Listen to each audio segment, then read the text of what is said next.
2 Americans arrested over kidnapping linked with failed gloves deal and loss of 93 million baht.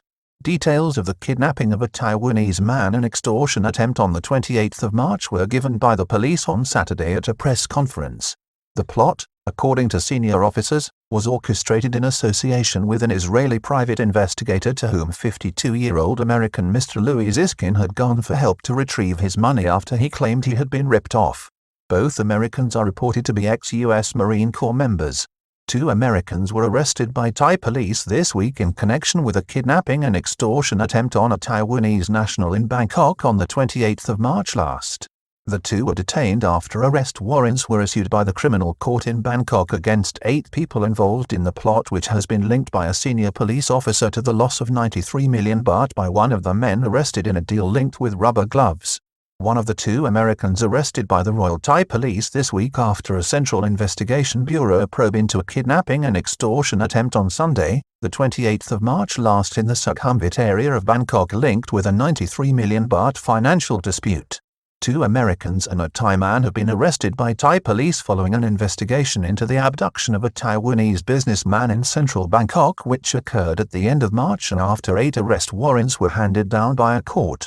The charges against the men range from illegal assembly to abduction, attempted murder and extortion.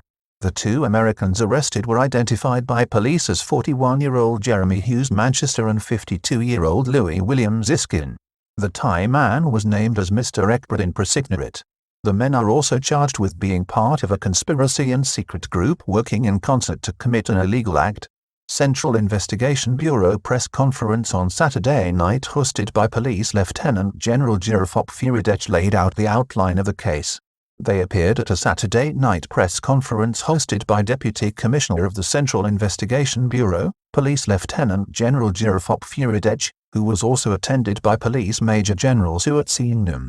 The nexus of the abduction attempt, according to the senior police officer, was a business deal between 2 private firms that went wrong at the end of 2020.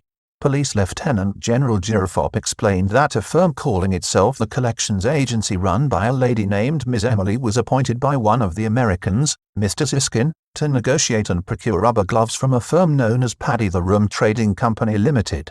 American lost 93 million baht in rubber gloves deal leading to plot to kidnap a Taiwanese man in March.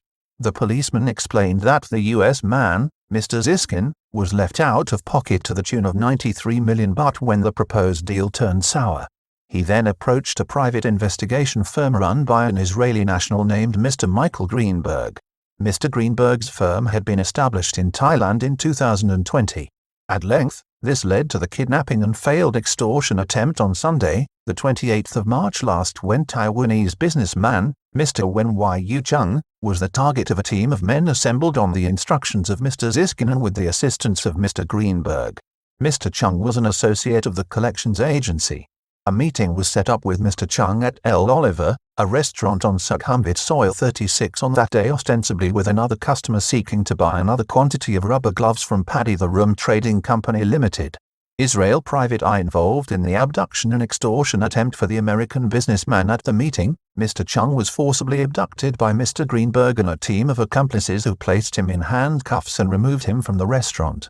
He was taken from there to another location on Soil 36 at NT Place.